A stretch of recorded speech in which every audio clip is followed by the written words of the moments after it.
A very good afternoon. Thank you so much for tuning in to UBC TV for UBC Lunchtime News. Today, Thursday, the 11th of April, 2024. It's me, Michael Jordan Lukumwa, coming in with what we have for you this afternoon. In a move towards sustainable development, the European Union has allocated a 40 million euro grant to Uganda. During his visit to Uganda, the European Union Commission for Environment, Oceans and Fisheries, Virginia Juice, along with President Yoweri Kaguta Museveni, unveiled the European Union Forestry Program, as told in this story with Dennis Igor. The program aims to combat deforestation, promote reforestation, and ensure fair benefit sharing, bolstering Uganda's efforts to protect its ecosystems. Forest reserves, there was the idea of sustainably harvesting the trees, which meant you could cut, but you plant, but you like that. So I said no. For the forests in the crucial ecosystems, they are now national parks. Recognizing the importance of Uganda's coffee industry, Commissioner Virginicius Sinkevicius emphasized support for coffee farmers to mitigate the impact of upcoming EU regulations on deforestation-free products. Under this program, European Union is committed to assisting coffee farmers navigate the EU's stringent regulations set to take effect in 2025. It's first of all a reply ensuring that EU's consumption pattern does not drive forest losses and forest degradation around the globe. Because it's very difficult for me or other EU leaders make pledges regards the deforestation, while we know that we are part of the issue. Our consumption pattern is part of the issue. So therefore, this legislation and 7 commodities that are included in legislation is our answer, ensuring that these, after impact assessment, these the key commodities, that they drive deforestation and forest losses around the globe. The EU regulation mandates that coffee, rubber, cocoa, and other products must be sourced responsibly without contributing to deforestation. However, for many small-scale farmers, compliance with these regulations poses a significant challenge due to limited resources and expertise. Most importantly, what is needed is farmers' geolocation data. So the farmer, when he brings harvest to the corporation, to the operator, it's still attributed to his farm, so where his land is, and that geolocation data should be within the labeled and going into the system with the harvest that the farmer brings. This data should be available to operators so that they provide it to implementing authorities within member states. Despite the challenges, the EU's grant will bolster Uganda's efforts to conserve biodiversity, manage forests sustainably, and ensure fair practices. With this investment, the EU and Uganda are forging a path towards environmental preservation and economic prosperity, safeguarding both forests and livelihoods. Maureen Babide for UBC News. The first Deputy Prime Minister and Minister for East African Affairs, the Right Honourable Rebecca Alitwala Kadaga, has urged South Sudan government to speed up the process of joining the East African Customs Union. She said this will facilitate the promotion of economic growth in South Sudan and in her endeavours to relate with Uganda.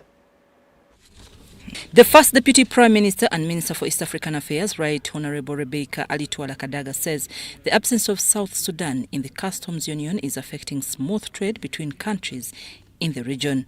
South Sudan has delayed in entering the Customs Union, so certain things are not working as they should. So one of the things I told them is to try and speed it up, because they've been in the community for 8 years, and we had given them a roadmap which has expired without them undertaking the responsibilities. So I've asked them to quickly do it. This comes at a time when traders from other member states are expressing discontent over the way they are being treated while in South Sudan. People are suffering in South Sudan. They are suffering. Migration is extortion, more extortion and harassment. When you reach the migration, first before your stamp or your passport is tagged, you have to pay 2,000 or more. The technological gaps and variations of working time between Elegu in Uganda and Nimule in the south is another issue traders want addressed. They have manual system of declaration.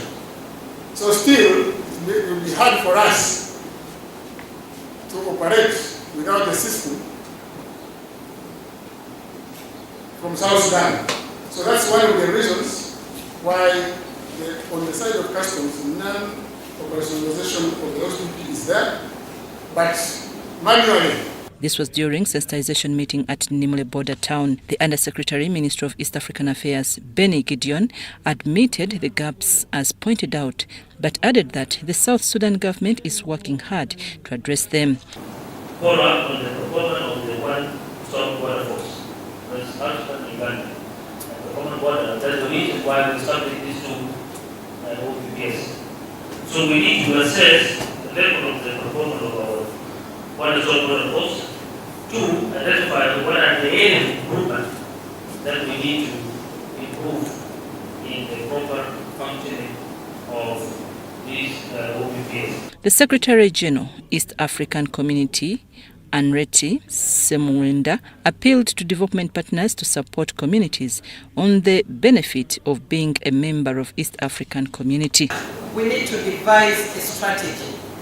We need a long-term strategy for transformation of this border post. And as the ESS Secretary, it is our responsibility. This high-level sensitization meeting at Nimule border point is a follow-up on the performance of the one-stop border point strategy, one of the key components of the East African Customs Union.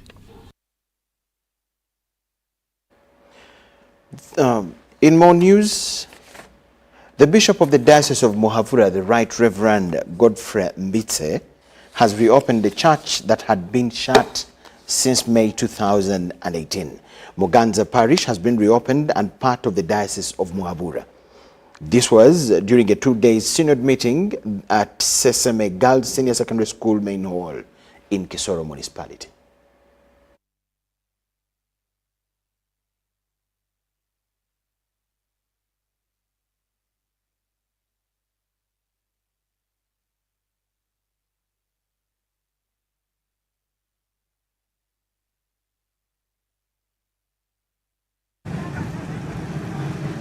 Government received financing from the World Bank towards the cost of Uganda's support to municipal infrastructure development program was made to support the special urban needs for bad urban roads and industrial development in Mbarara City and southwestern Uganda. While monitoring the progress of rehabilitation of the roads, the Deputy IGG, Dr. Patricia Achan, said USMID project Cluster 6 has not been done well as expected. I want them to make sure that they implement the project to full capacity by covering up what has not been covered, by cleaning up what has not been cleaned, by ensuring that the roads are properly paved with walkways and street lights.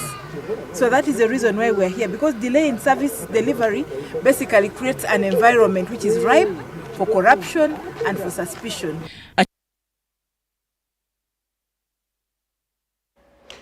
Now, that is our story about the contractors under the USMID projects Cluster 6, which are rehabilitating roads in Mbarara City, Ntungamo Municipality and Kabale, who are likely to miss out on funds from World Bank since its support is likely to end in 2 months' time. Let us have it in detail.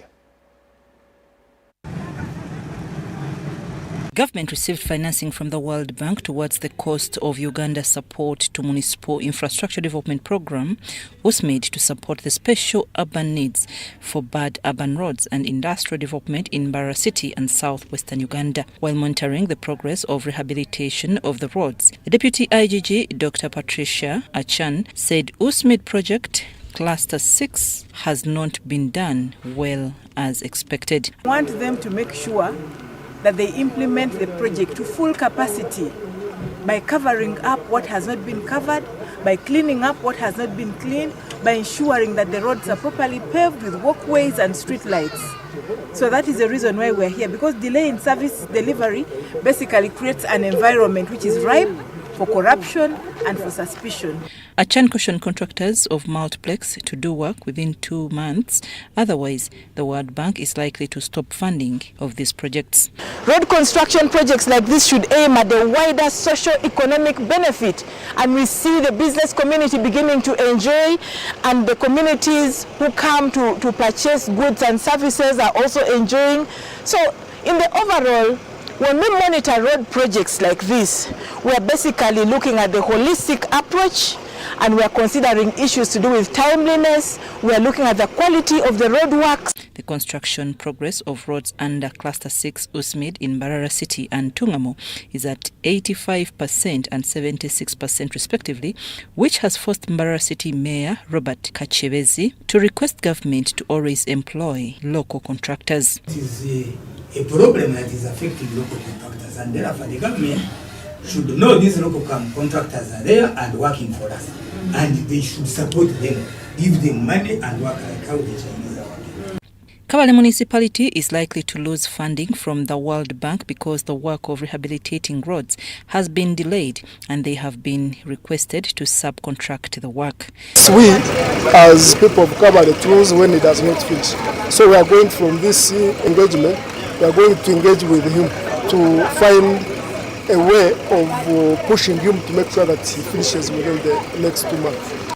But as you have seen, we have not finished, and we are worried that in case the contractor does not finish, we are likely to return the money. The USMID Managing Director Sam Serunkuma mentions some of the challenges that have hindered them from performing well in terms of rehabilitating these roads. The designs, but now that they have been put out of the way, the remaining work, and according to the technical people we have, can be accomplished. Rehabilitation of roads in Mbarara City under Cluster 6 of Major Victor Bwana Road, Galt and Stanley Road was funded with over 23 billion shillings. Yet rehabilitation of Kajinya Road and Tindibakira Road in Tungamo was funded with over 20 billion shillings. I'm Nafka Farida and Nelson.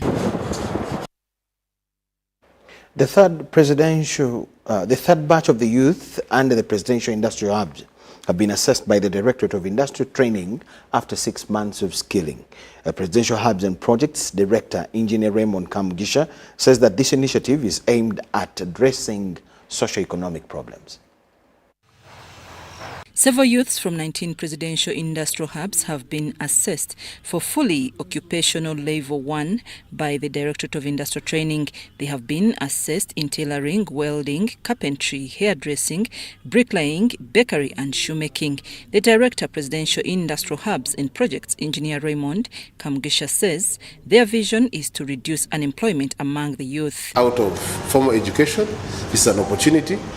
If you're a young man or a young woman in Uganda, this is an opportunity to go back and prepare for your future, or get employable skills, or you can even start something on your own. Kamugisha says that the initiative is supported by State House, and unemployed youth are free to join. If you've never stepped, even if you've never stepped in school, there's an opportunity for you to come and we skill you, because skills have no language. Because even if I've never stepped in class, I can be a good mason. And mason, we see they are earning a good money. We've seen welders. We're looking for welders for the oil, the ECOP, the pipeline. And they are paying lots of money. And those metals don't talk.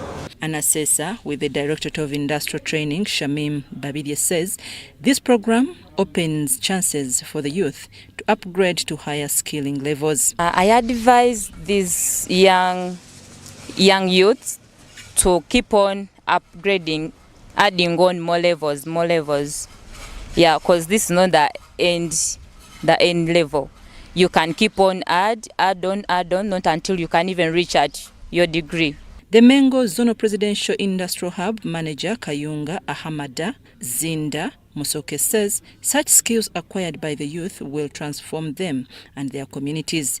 Has been of great importance to the beneficiaries, because through follow-up phone calls and random visits to most of our graduates, we have learned that they are doing far better compared to how they were in their communities before they got skilled from this hub.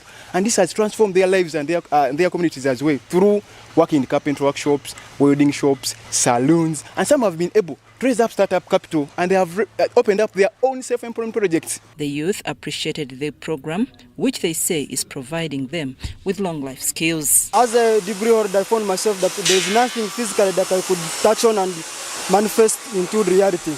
In bakery, and I'm very grateful for what the government has done for us. They have opened up this project to help the youths that have been at home doing nothing. I'm Nafka Farida and Henry Mganga. Let's take a short break. We have more on return.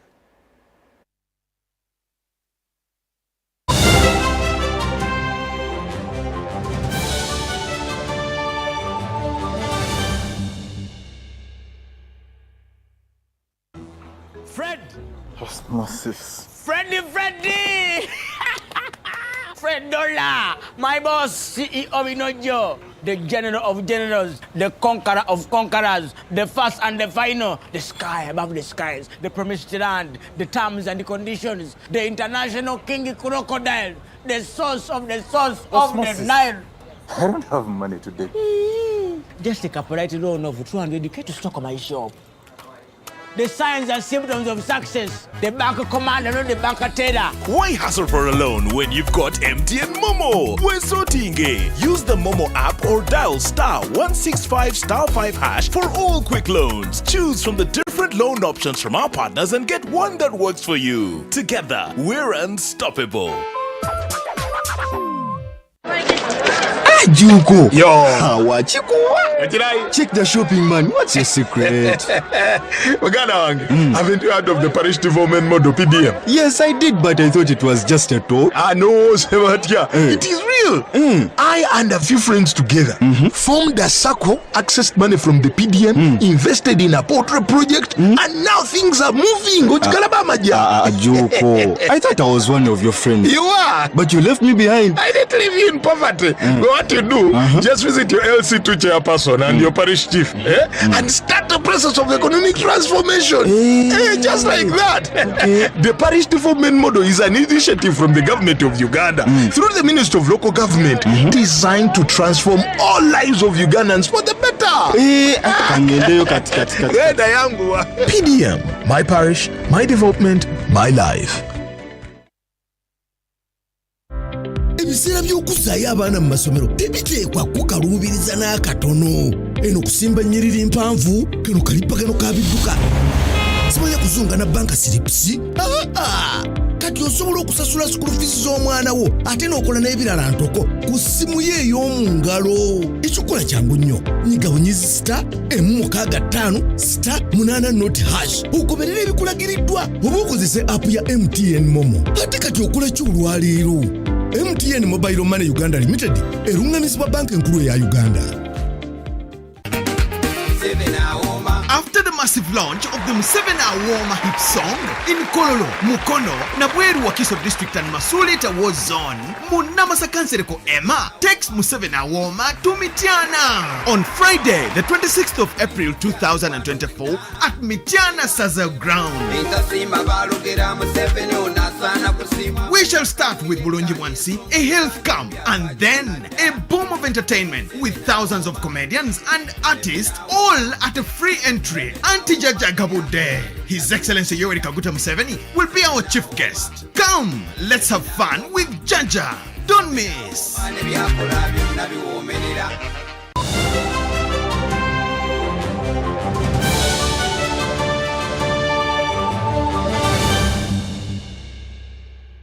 We'll take you to news beyond Ugandan borders and starting with Nigeria. Environmental and human rights activists are calling on the Nigerian government to withhold approval of Shell's plans to sell off its operations in the Niger Delta unless the oil giant does more to tackle pollution in the region caused by the industry.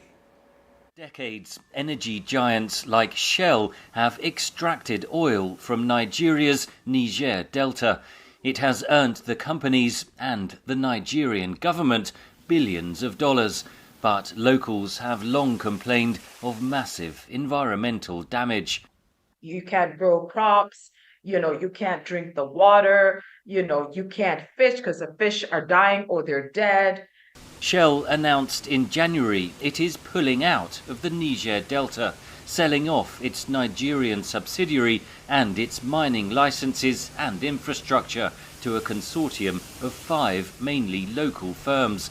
Shell says it's part of a plan to transition away from fossil fuels. Civil society groups say Shell must do more to clean up the environment before it leaves. A recent report by the Dutch organisation, the Centre for Research on Multinational Corporations, or SOMO, warned the divestment plan is a ticking time bomb. We are very concerned about the legacy of pollution being left behind by Shell, but not only Shell, but even other oil companies that have divested their assets from the Niger Delta. We believe that it's very important for the federal government to look into these issues because the oil is not going to flow forever. Oil companies like Shell have often blamed theft and sabotage for oil spills, which is disputed by environmental groups. Locals also seek to make money from small-scale production, known as artisanal refining, Kayemba says. What you have is a situation where artisanal oil refining is just reinforcing what has been happening, and yet that pollution had already existed. So by the time you begin to disentangle this, it becomes really difficult. Who is to blame who? The SOMO report claims Shell is selling its operations to domestic companies that may not have the finances or willingness to deal with the old infrastructure. In a statement, Shell said that its divestment program will allow regulators to apply scrutiny across a wide range of issues and that the government has final approval. The firm said it will continue to deploy its technical expertise under the terms of the sale to the new buyers. The Nigerian government has indicated it intends to approve Shell's divestment plans. The Ministry for Petroleum Resources did not respond to VOA requests for comment. Henry Ridgewell, VOA News. In the port of Benguela on Angola's Atlantic Ocean, fishermen and fish traders are struggling to make ends meet. They say their catch is getting smaller and they blame this to illegal fishing by Chinese trawlers. José Catessa and Pachi Sabino are fish traders at Tombas Beach, near the city of Benguela. They say they are not catching as much fish as they once did. They blame foreign trawlers for this scarcity, especially Chinese fishing vessels. It is the Chinese trawlers that are causing fish to abandon our fishing zone to go far away, so it's more difficult for us. The scarcity of fish coming to the local markets is reflected in the price, according to Sabino. 3 fish used to cost 2,500 kwanzas, he says, but now costs twice as much, 5,000 kwanzas. That's just over $6. People complain about the price. It's very difficult. All kinds of fish, cachucho, Caribbean red snapper, sardines and mackerel are even more expensive. Angolan law prohibits larger vessels, such as trawler boats, from entering protected areas reserved for artisanal fishing. And only Angolan citizens can qualify to obtain an artisanal fishing license. Tito Catumbela owns artisanal boats and is a member of the artisanal fishing cooperative Onjali, which has 20 members. For him, the sustainability of his profession is under threat from the alleged unregulated fishing in supposedly prohibited areas. When they notice that the fish are circulating more in the low waters, they move into this part, ruining all the investments we made in the barges. When they find the mesh, they drag everything away. It's too expensive for us. We want to be heard by the inspectorate because the Chinese ignore us when we try to talk to them. VOA contacted the Chinese embassy in Angola via email to respond to allegations of illegal fishing in the region, but did not receive a reply. The Environmental Justice Foundation, a non-governmental organization that produced a report on the global impact of China's distant water fleet, says unregulated fishing activities often take place in areas where the fishing vessels do not have authorization to fish and target endangered and vulnerable marine life. We're seeing the Chinese distant water fleet scooping out vast amounts of fish, very rarely for local consumption, much more often for international sale, which leaves local communities, coastal communities, in multiple. Now, as Rwanda commemorates the 30th anniversary of the 1994 genocide, several citizens say their lives changed after they lost family members during the East African nation's dark period, where over 800,000 people, mostly Tutsis and moderate Hutus, were slaughtered. Yeah, Esther. When the genocide started, I was 14 years old. So we are running, seeking for refuge, running without knowing where we're running for. There is a time I fell down. And then I committed a vow to God. I said, Lord, if you protect my life and I survive, I will help orphans. So we end up in a refugee camp where my mom was killed, my grandpa, my uncle, my auntie, my cousins, they were all killed. Now, Marie, what went through your mind when you realized that you have no family member to turn to?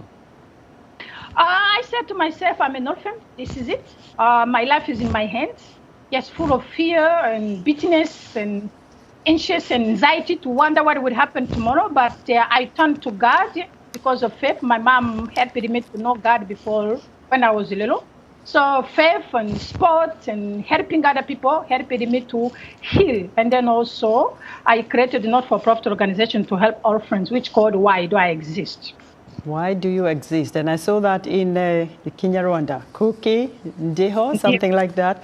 And how did that help you to find forgiveness? And how were you able to extend that kind of forgiveness to other people feeling the same kind of bitterness and anger because their family members had also been killed? Forgiveness is a decision or obligation when you are Christian, because we understand that Jesus died for us. So when I forgive, all activities I do is a fruit of forgiveness. When I forgive, it shifted in my mindset, and instead of seeking revenge, I forced myself to help others and then also to create opportunity to heal other survivors of a genocide. Right now, I use social media because I wrote a book called The Power of Social Media. I use social media to communicate through for volunteers and people of goodwill to help orphans cope with trauma. And then also we correct sneakers. We collaborate with different schools, churches here in America to send sneakers in Rwanda. We recently get sneakers from Japan. So everything I do are fruits of forgiveness. Marie, how did you find your way to the United States? And I understand you also visited the White House. It was my dream to come to America. I won a scholarship. I was chosen between 600 applications in the world by a theater well-known Roberto Wilson. That's how I end up in New York City. So going to Washington, D.C. is because I was involved in different activities. I believe as a survivor, it's my duty to promote peace, promote healing, to help other people. That's how we end up at the White House during Obama's administration, where we're praying for the safety and then peace of this beautiful nation, America. Much for watching. That is all we had for you this afternoon. But of course, Newsroom is at work. We'll have more news for you in Luganda, Kiswahili, and I'll be here myself for news tonight. So you have all the reasons to keep it with us. Enjoy the afternoon. Catch you then.